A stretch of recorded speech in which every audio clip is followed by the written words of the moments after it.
Komo Airfield landowners want government attention. Pacific journalists launch Environment Network. And 9 PNG researchers to feature in second APEC meet. This is the National EMTV News with Meribah Tulo.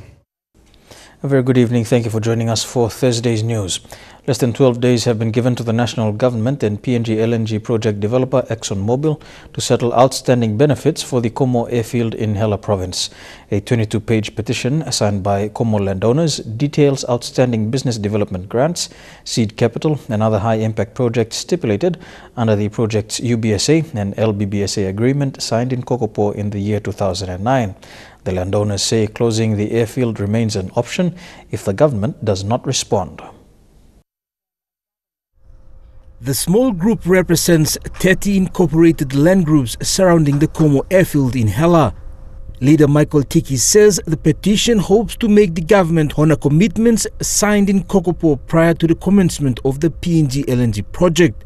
Tiki says a sum of 35 million remains outstanding. We Komo Airfield landowners rightfully seeking state and developer to pay same 35 million to Komo Airfield landowners. 7 points were highlighted in the petition.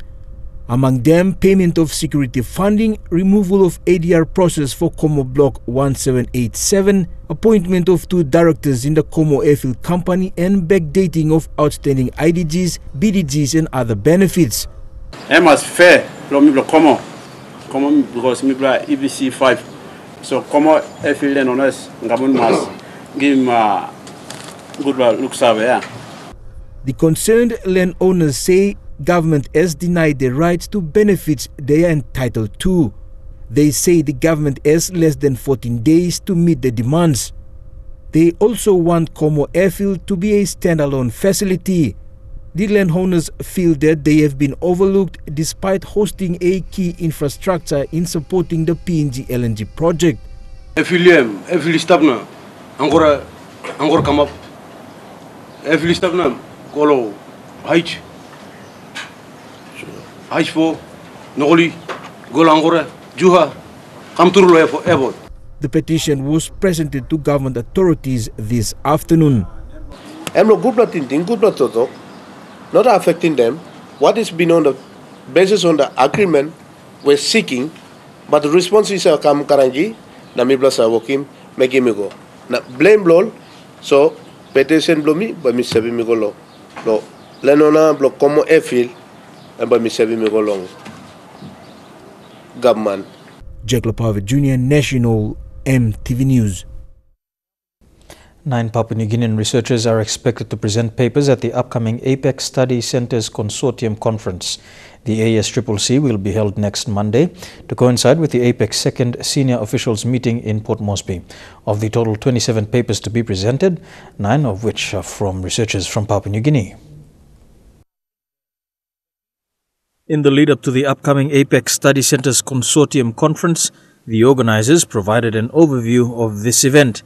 According to the organizers, over 100 researchers, practitioners and policymakers are expected to attend this event, which will be held during the second APEC senior officials meetings. The 2-day conference will generate new ideas and intellectual debate using current evidence-based research and analysis, which will support the policy agenda for APEC 2018 in PNG, which will culminate with the APEC Economic Leaders meeting in November. With the overall theme for this year's APEC, Harnessing Inclusive Growth in an Increasingly Connected Region, the ASCCC will focus on 4 sub-themes: regional economic integration and connectivity, structural reform and competition, digitalization, and innovation and technology. Of the 27 papers selected to be presented, 9 of these are from PNG researchers, which according to the PNG NRI is positive. So as a research institute, we will take on board both the recommendations but also the questions that come, and they become the basis for research. We want to promote opportunities for all our people as we embrace a rapidly changing and rapidly connected region. Policy and research nexus, it's an important one. So the richness of the input from other Papua New Guinea researchers, learned people, is a good one that NRI will look forward to tapping into. With PNG hosting APEC this year, APEC Study Centre Manager Ravu Veranagi is optimistic that the outcomes from the ASCCC can be used to influence relevant policies here in PNG as well as within neighbouring APEC economies. The director, as the chair of the conference, will, in a collaboration with the APEC Secretary, will formally inform the Chile APEC Study Centre so that there is some continuation of these discussions. The ASCCC is being facilitated by the APEC Study Centre, which aims to foster research and academic debate in support of APEC's goal of promoting sustainable economic growth and prosperity within the Asia-Pacific region. We will be presenting, I guess, the recommendations and findings from the conference.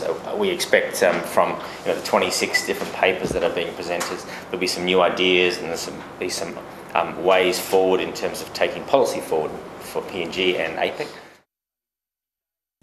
The validation exercise for Papua New Guinea's candidacy in the International Extractive Industries Transparency Initiative has begun. Over the past week, officials from the International EITI have been in the country conducting interviews with representatives from within the extractive industry as well as stakeholders of the PNG EITI Secretariat. A final report on the validation process is expected in the final quarter of this year. The PNG Extractive Industries Transparency Initiative National Secretariat recently welcomed officials from the International EITI into the country. The officials' visit to the country marking the beginning of the validation process for PNG's candidacy to the EITI. According to EITI Validation Manager Alex Gordy, their visit is purposely to measure the compliance of the PNG EITI in respect to the international standards. You have this global standard, but every country is different. And at the very core of the EITI are two principles.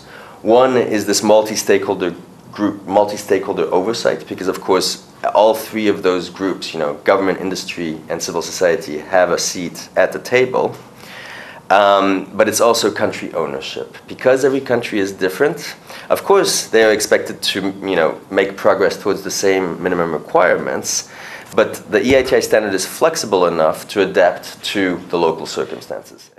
The fact-finding mission by the EITI validation team is the beginning of the process, with the final report to go before the board of the International EITI for deliberation. The EITI is hopeful that PNG's validation results will be made known in the final quarter of this year. This is not a pass-fail kind of compliance exercise. It's important to note that. The standard covers the entire value chain of the upstream extractive industries, and so it would simply not make sense to say, you passed or failed across the board, if that makes sense. So you have a disaggregated assessment of progress, and there's really four types of scenarios. A country can have been assessed as having made no progress, inadequate progress, meaningful progress, or satisfactory progress. Since the announcement of PNG's candidacy to the EITI, the National Secretariat has been working to compile annual reports for PNG. These reports aim to track revenue streams from the country's mining, oil and gas sector. So far, reports for years 2013, 2014, 2015 and 2016 have been published. According to head of the PNG EITI Secretariat, Lucas Alkan, compiling these reports have become easier over time as stakeholders acknowledge the importance of transparency and accountability within these sectors, especially in regards to national and subnational payments. There was nothing in this sector, information at all.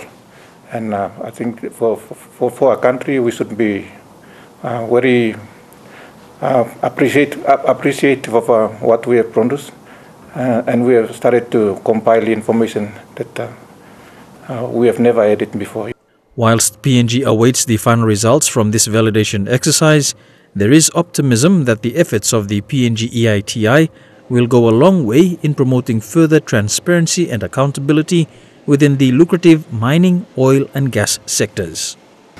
For me as a person, I am keen to, and I have been pushing to make sure that with EITI coming in as a platform, that we start compiling some of this information for the good of the investors, for the country, for the government, and for everybody, so that we bring some transparency and accountability in a sector that has been driving this country in terms of government revenue.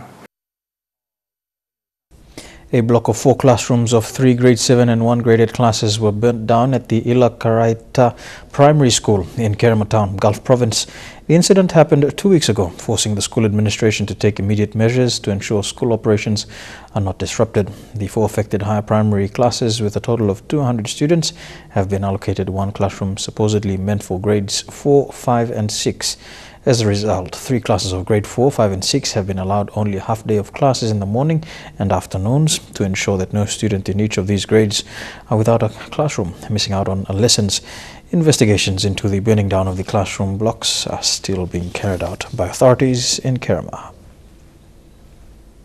Journalists in the Pacific have launched a network called the Pacific Environment Journalists Network, PEJN, which aims to deepen the quality and quantity of environmental reporting in the Pacific. The network currently has membership in 6 countries and plans to expand to all Pacific Island nations. MTV's Florence Jonduo is attending the meeting of Pacific journalists in Tonga. The Pacific Environment Journalist Network is made up of Pacific Island journalists who are interested in reporting on environmental issues.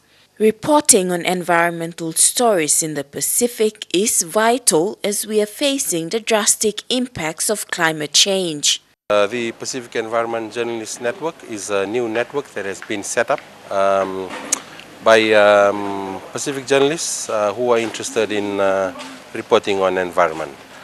This was an idea that was talked about and then agreed to at the COP23 in Bonn, Germany, with the support of the UNFCCC, the United Nations Climate Change Secretariat. It is important that journalists in the Pacific report on our environmental issues on ground rather than letting a non-Pacific islander tell our environmental struggles.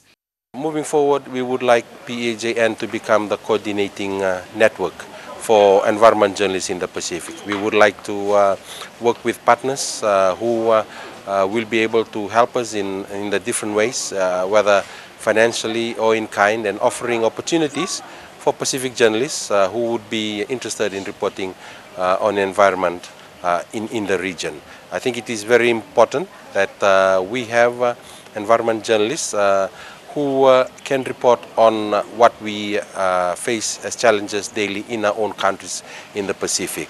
The Pacific Environment Journalist Network, or PEJN, is currently hosting its first event, a 2-day pre-summit workshop in Nuku'alofa, Tonga, leading up to the 5th Pacific Media Summit.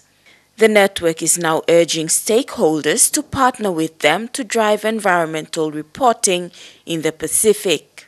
We would also continue to welcome partners and stakeholders who would want to partner with us in this important field, or in this important work that the PEJN is embarking on. The Pacific Environment Journalist Network has membership in 6 countries, and they are Fiji, Samoa, Tonga, Vanuatu, the Solomon Islands and Papua New Guinea. The network was officially launched on Monday, the 7th of May 2018 in Nuku'alofa, Tonga. In Nuku'alofa, Tonga, Florence Jonduo, National MTV News. You're watching National MTV News. We'll have more of the day's other stories on the other side of these messages. Stay tuned.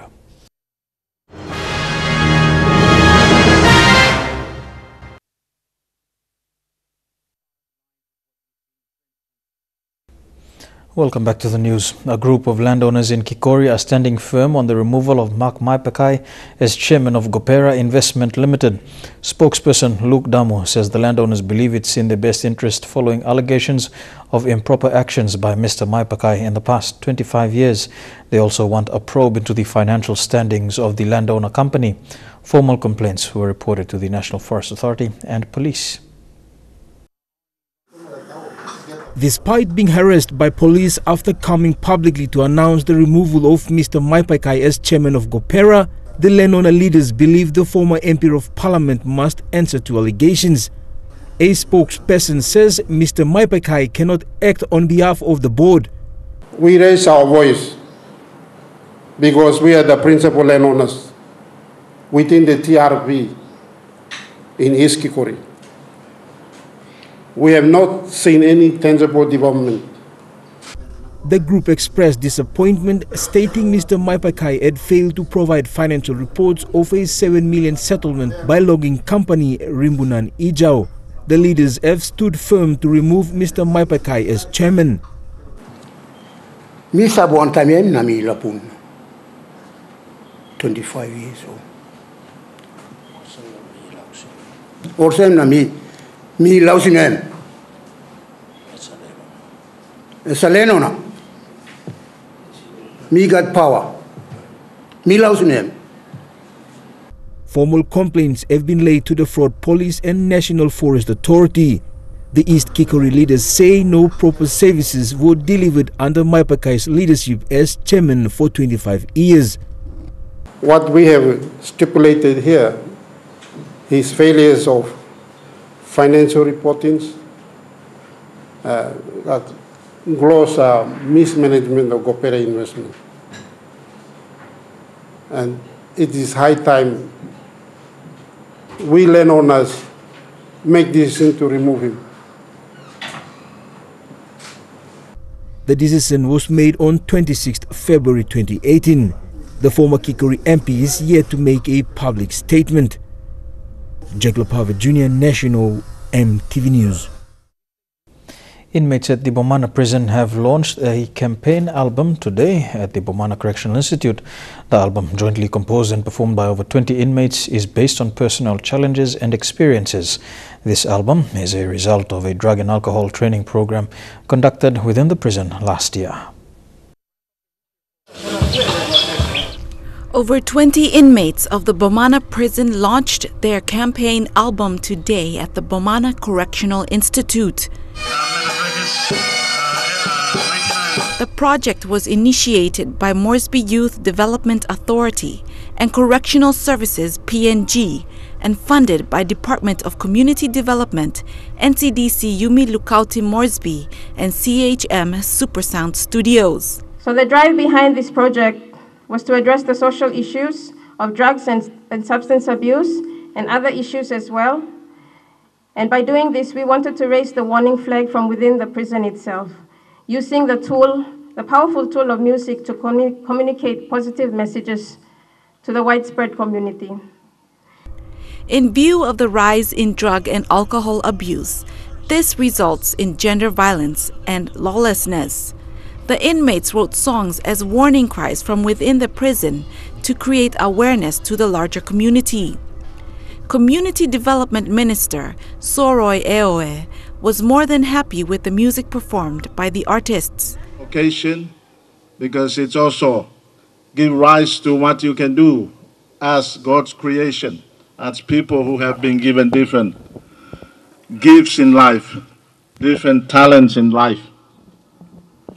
This is a very important occasion because it is closer to my heart, because it is what my ministry is doing.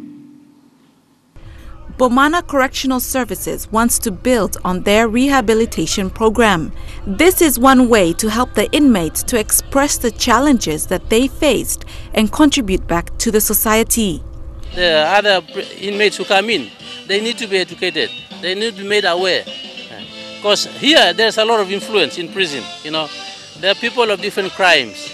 They come in, so they will learn from each other. And there could be bad influences. So such a program to try to break through it and say, okay, hang on, you got to think twice about what they're hearing. You got to hear the best message. Good message. CHM Supersound Studio backed the campaign against alcohol and drugs with a recording sponsorship to the value of 10,000 kina. That's usually Cloud 7 and Cloud 9, but I'm above it. I'm above it. I'm grateful to all our supporters, especially Chin Min, who decided to award us a contract and have this album launched today. And of course, NCDC.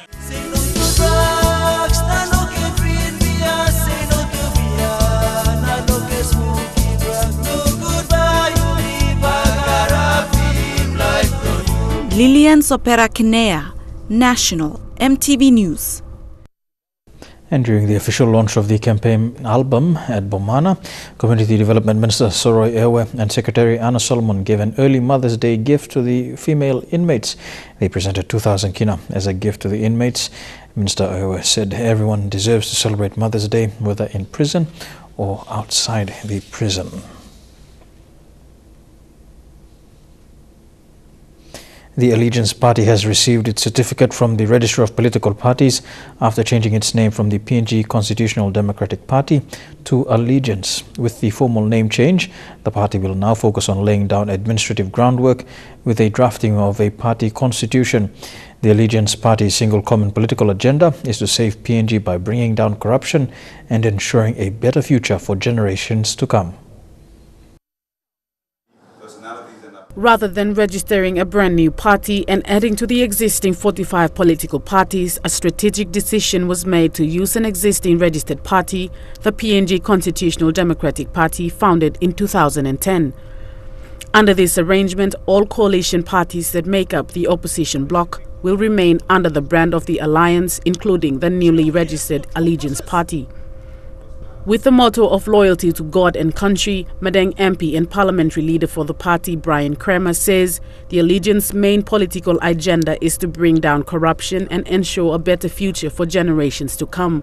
Mothers and fathers throughout the country, people are working hard to pay taxes, and the system and corruption are stealing your money. Stealing money that determine a better future for you. People think it's the issue of what's stolen. Actually, the issue is not just what is stolen from the people. It is the future opportunities that what is stolen. And that's greater than any quantifiable amount of money that has been stolen annually. Allegiance Party plans to promote a major political shift in the way political parties are configured and operated. The party will be driven by membership, and to date, some 7,500 people have registered to become members of the party. I believe it's the only way forward because it's underpinned by one common agenda, and that's good governance. So people in the communities will be more informed on the responsibility of the government, responsibilities of members of parliament. And once they become informed, they will make an informed decision on their vote and their future. Registrar of Political Parties Dr. Alphonse Gelu, who presented the certificate to the executives of Allegiance Party, commended the idea of political parties working in partnership with people at all levels of the society. Political parties should have roots right down at the community level. You cannot just continue to exist up here at the national level and you don't have any link with our people. So it is important that political parties must also take part in terms of supporting candidates, endorsing candidates, because that is where the policies of political parties then will be made known. And it will really help the work that we at the registry we've been trying to do in the last 5 to 6 years. And that is to get political parties to be visible down at the community level. The next step for the Allegiance now is to carry out a wider consultation between all members of the society to develop a party policy which Mr. Kramer stressed would be driven by the people themselves. Drawing from their experience, then we will confirm our policy. At the moment, some of those policies we're already implementing in my district, and that is a bottom-up approach. So we have a ward project. The ward project seeks to fund, provide substantial amount of funding down to the ward that builds structures down into the community, down into the clan, and down into the family. Stacey Yallo, National MTV News. Madang MP Brian Kramer says his focus on social and development issues in his electorate has to be balanced with issues of national interest. Kramer, who has been at the forefront of many national issues, has been receiving several criticism from his constituents on his political attention. Some people need to understand that we are both members of our electorate and we are national members. Madang is a compartment in a great organization called PNG. Now, I've explained in the past, I can sit in Madang for the next 1 year, complete all my time and change the landscape of Madang and improve it. At the end of the day, when the country goes broke, we all go broke. Then I'm certain that after 1 year or 2 years of improving Madang's status, then what will happen is teachers will come and say we're not getting paid. Hospitals will come and say we don't have medicine. So whether I like it or not, have to balance my time between national issues and holding the government accountable, because at the end of the day, all the taxes paid, even in the people in Madang, comes to Waigani. It does on the ground in Madang. I'm currently aggressively addressing, as well as the social issues, but I am forced to balance my time between national issues and the issues in Madang. Meanwhile, the member for Madang says work is underway for Madang roads to be upgraded once scoping is done. We have some machinery, unfortunately, under the former administration, and those involved tried to sabotage and destroy that machinery, so I'm in the process of having to now repair that. But long term, I expect that the roads in Madang will be repaired. I've been in discussion now with Komo, a company that has one of the leading engineering companies throughout the Pacific, to do pro bono work on scopes of some of the roads in Madang. So we've started that process already. I don't intend to pay them anything. I've made that clear. This is a pro bono for them to offer back to the Madang community. Kramer adds that people have to understand that this is a difficult time in PNG when the government has no money to repair major roads and bridges around the country. Hence, his decision to fight corruption at the forefront is important, as once corruption is dealt with, there will be a smooth flow of adequate service delivery in the country. Stacey Yallo, National EMTV News. Since the establishment of the Nazarene Hospital's hydroelectric project in Kujip, Jiwaka Province, the hospital has saved thousands of kina in power bills, improved safety of its patients, and maintained a regular power supply. The project was funded through a 10 million kina grant by the Papua New Guinea Australia Incentive Fund in 2011. The hydroelectric project diverts water from a nearby river and funnels it down a 1.2 kilometer channel to power a turbine which produces electricity. The hospital serves around 400,000 people in Jiwaka Province and sees more than 1,000 patients each week. The incentive fund is a partnership between the governments of Papua New Guinea and Australia and has provided over 430 million kina over 70 projects since the year 2000. Here with National EMTV News, we go for a break now and we'll be back with more on the other side. Don't go away.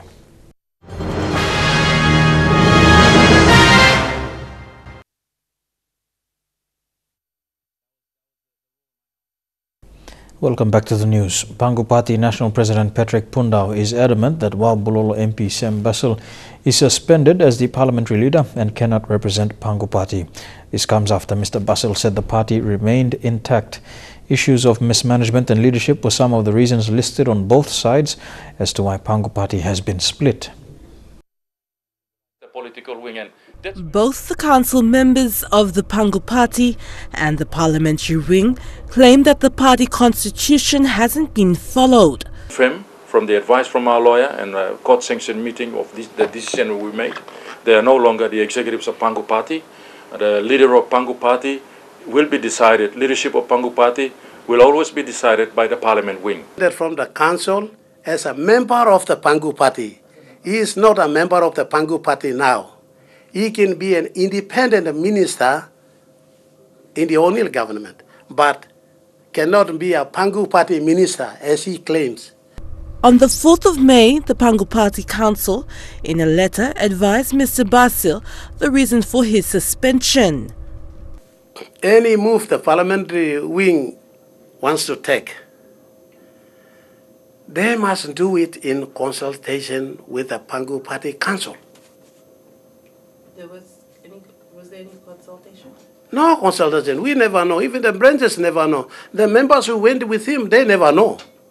Sam Basil maintains he is parliamentary leader. Show Papua New Guinea that Pangu Party is intact, and you can see I'm being flanked by the members present here in Mosby today. We are intact, and we are very happy of the decision we made in coming into government. We've got a second ministry, and we are ready to serve the PNG coalition as one of the major coalition in the PNG government. Even the Prime Minister, Peter O'Neill, was sure that Basil was the Pangu Party leader. For the only leader for Pangu Party.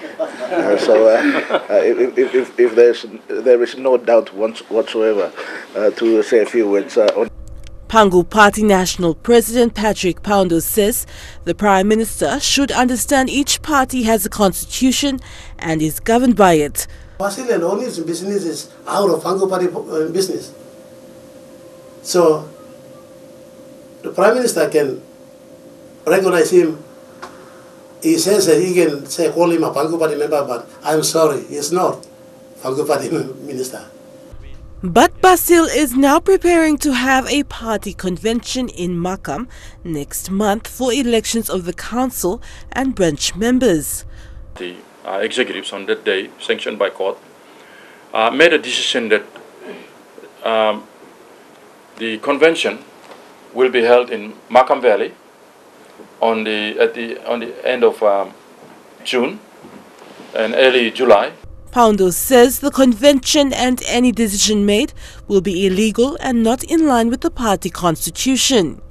The party convention will be called by the Pangu Party Council, in which I am the chairman, and then my council. Adelaide Xerox Kari, National, EMTV News. Turning overseas now, the woman who might be the next director of the CIA is in the hot seat. She was grilled about her views on torture, but declined to criticize the CIA for using interrogation tactics that many critics say are the same thing. In a sometimes heated confirmation hearing today, President Trump's nominee for CIA director told senators that she would defy a direct order from the president that she thought was immoral. My moral compass is strong. I would not allow CIA to undertake activity that I thought was immoral, even if it was technically legal. I would absolutely not permit it. So you would not follow the order? No. Gina Haspel's nomination has come under criticism due to her role in the CIA's post-9/11 detention and interrogation program of terrorists that included tactics such as waterboarding, now considered torture.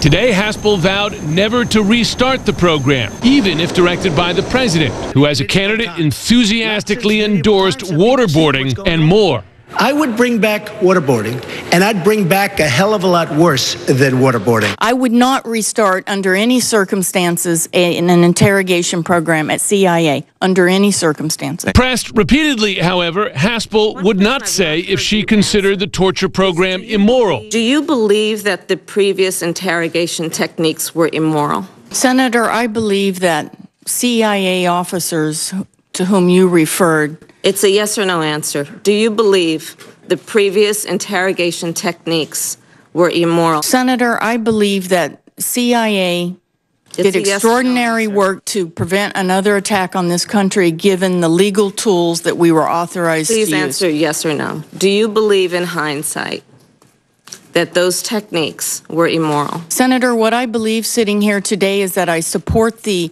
higher moral standard we have decided to hold ourselves to. Can you please answer the question? Haspel faced tough questions as well on her role in destroying videotapes of the waterboarding of a terror suspect, claiming that it was her boss, Jose Rodriguez, then the director of the National Clandestine Service, who gave the order, though she said she also supported his decision. Were you an advocate for destroying the tapes? Senator, I absolutely was an advocate if we could within and conforming to U.S. law, and if we could get policy concurrence to eliminate the security risk posed to our officers by those tapes, and the consistent legal advice. Aware of what those tapes contained? No, I never watched the tapes, but I understood that our officers' faces were on them and that was very dangerous. Prince Harry and Meghan Markle are spending time together ahead of their big day. Not surprisingly, they are attracting large crowds and enthusiastic crowds. The fact that I fell in love with Meghan so incredibly quickly was sort of confirmation to me that all the stars were aligned, everything was just perfect. After the talk of romance, they've been showing us how they feel in person. Harry just bouncing around, Meghan smiling away, like a good tag team happily working the line. Unusually for a royal couple, both publicly very tactile. As with the certain Princess Diana, Meghan likes to hug. This 10-year-old was singled out in Birmingham. She wants to be an actress one day, just like Meghan. It reminded me of Diana, actually, in those early days with Diana. I remember that tour of Wales, the weather was like this, pouring with rain, but she threw herself into it. And I see the same with this young lady. This is my hand and Prince Harry with his tongue out at me, which I think is a pretty cool photo. The Harry and Meghan roadshow around Britain has clearly been a lot of fun, infectiously so. Harry buoyant, lots of thumbs up and waves. Meghan had fans before, but nothing, absolutely nothing, quite prepares you for serious royal wedding fever. Acutely camera-aware and camera-friendly, she's become the first choice cover girl for the British celebrity magazines, week after week. And if he didn't before, Harry is learning to love dogs. Meghan has brought over her beagle mix, as well as her photogenic smile. Are you carrying both of them? Yeah. Are they your children? Yeah. Okay, cool.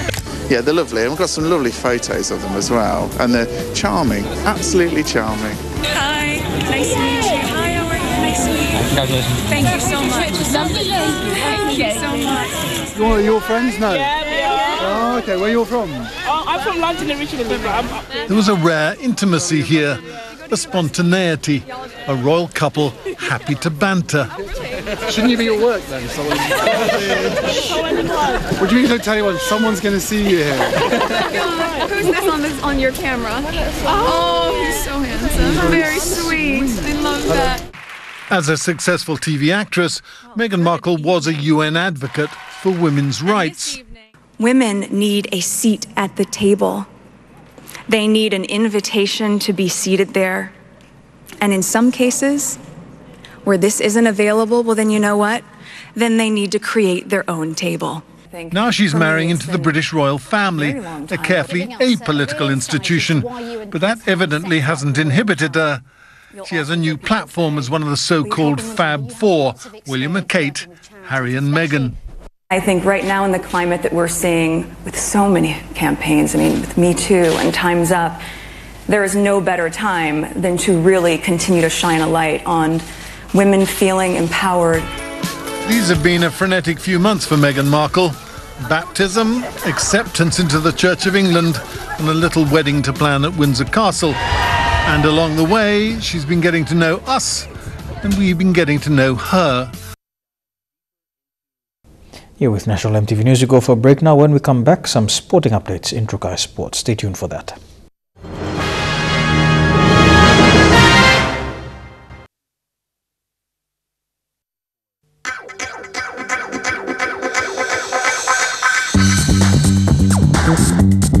Trukai Sports.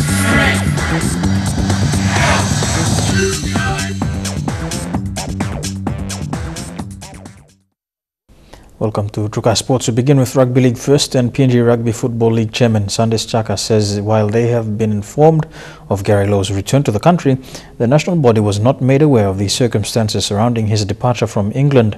In the meantime, Lowe will not be taking part in any PNG RFL sanctioned competitions until he openly explains his reasons for departing England.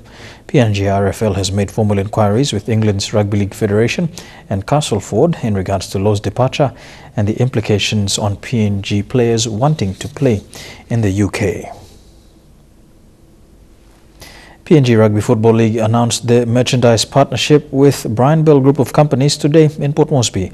This partnership will see all SP Hunters supporters gear being sold at Brian Bell retail outlets. This is the first time in Rugby League history a partnership has been created between the two groups. The partnership is for the retailing of Rugby League supporters gear and different merchandises.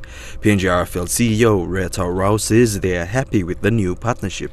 Our merchandising, to have all our merchandising gears, genuine apparels, to be sold at all our Brian Bell retail shops around the country is a very big step for us. And then secondly, to have the Steeden brand rugby balls to be our official balls throughout the country. Again, it's another big achievement for PNG Rugby League in the last 5 years. With this partnership, Brian Bell will be selling all Hunters merchandise in their retail home centres around the country. Brian Bell will be the official jersey and replica merchandise retailer for 2018. Brian Bell Group of Companies Chairman Ian Close says the partnership will help further the development of the code in the country. It's an exciting time for us. It extends right down to the grassroots supporter base and fan base and player base, and we're excited to extend this beyond the year, as Retail said, because We know how important rugby league and how important sports is to Papua New Guinea, and we expect all of our customers to be able to come in and get access to great quality products to wear, to kick, to play with as part of their support of Fiji Rugby League. Brian Bell will be providing 10 rugby league kits for regional development programs in their support to developing rugby league in the country. We are also providing regional packs for grassroots PNG, which consist of goal pads, Stevie footballs and kicking tees, which will be part of the sponsorship agreement with us. So I think at the end of the day for Brian Bell it's an important part, milestone within our business. We look forward to it being a long-term venture with the PNG Rugby League and look forward to that ongoing partnership. The different merchandise include caps, jerseys, polo shirts, playing cards and more. They all will be selling at reasonable prices. Elijah Levet, National EMTV Sports. To athletics now, and the Melanesian Athletics Championships in Vanuatu saw veteran Moen Boino top the day with a gold medal finish in the men's 110-meter hurdles. 14-year-old Guthru Komba took out the bronze medal in the under-18 women's 3,000 meters, while gold for the day went to Australia's Ruby White and silver to Hannah O'Connor of New Zealand. In the women's 1,500-meter race, Mary Tenga of PNG finished the race in third position, taking out bronze.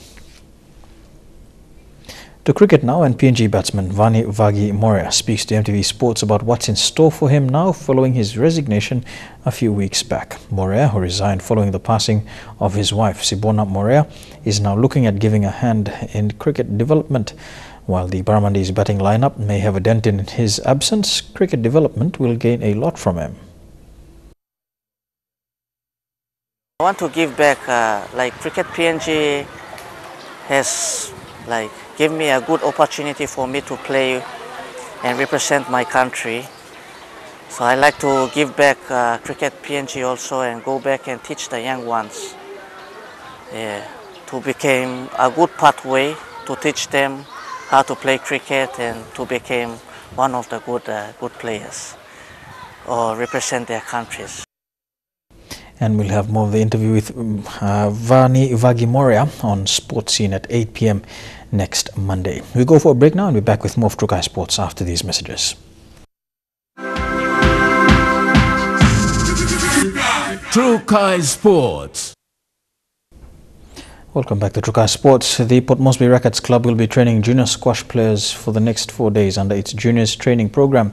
Cairns-based PNG national squash coach Mark Foster, who is in Port Moresby, will be heading this program, which began today. Fraternity in Port Moresby has been working hard on developing young players for its junior squad. With a few programs already carried out in the past months, the next 4 days will see junior squash players at the Rackets Club undergo a junior development program under the guidance of national squash coach Mark Foster. And the Rackets Club has just got up and running, and it's really, really important now that as the ball gets rolling and the kids and the new kids get in and those senior kids starts to touch upon, you know, a lot more that's out there. So a few of those kids are now come down to Australia to compete in a few tournaments. About 8 groups of juniors are currently members of the Port Moresby Junior Squash Club, but there is space for more. Just very, very important that from here on in that everybody knows that the game here can grow to any level that they want in the world of squash through the right channels. With the Pisas from tennis and Amniti Alakos from squash already nominated for the PNG SP Sports Award this year in their respective categories, the Rackets Club is working towards developing more juniors for future sports representations. Look for parents who are committed into their kids, who give a little bit in support of their kids for a better future. The club is encouraging more schools to engage in junior development programs for their physical education lessons. Stacey Yallo, National EMTV Sports. And on a related note, the Port Moresby Squash Open will be held next month with many of PNG's top players expected to take part. PNG national coach Mark Foster says players will be selected from the tournament to prepare for the Pacific Games in Samoa next year. With experience, a few more drift in and they want to get in part, and mostly, you know, at a level like this, you allow people to come in and whatnot, but there's 40 confirmed. I mean, I've got to get behind the players and on the court. It's a little bit different when you're on the court playing, say someone like Moriana, who's been a Pacific Games player before, and I'm on the court, so I'm not really assessing his game. So we'll have a chat whether I should play or not, but maybe I'll get on the sidelines and just, coach from there. And that's it for Trukai Sports. We go for a break now. When we come back, the weather details for the next 24 hours. Trukai Sports.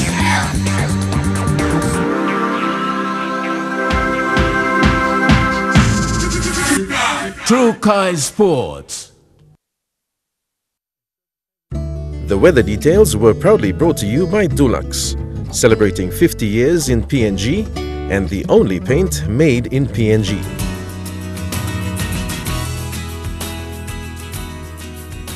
A look at the weather forecast for the next 24 hours. We begin in the southern region. Port Moresby fine although cloudy at times. Some showers expected in Daru. A shower or two for Kerma. Alundau and Popondetta can expect fine weather.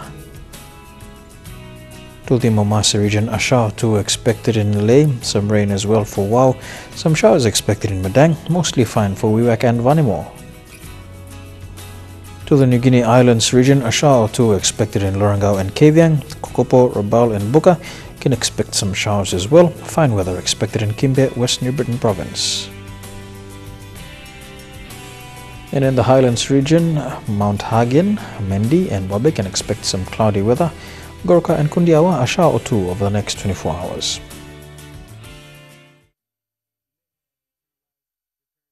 The weather details were proudly brought to you by Dulux, celebrating 50 years in PNG and the only paint made in PNG. And that's the news, sport and weather for today, Thursday the 10th of May 2018. On behalf of the EMTV News team, pleasant viewing. Good night.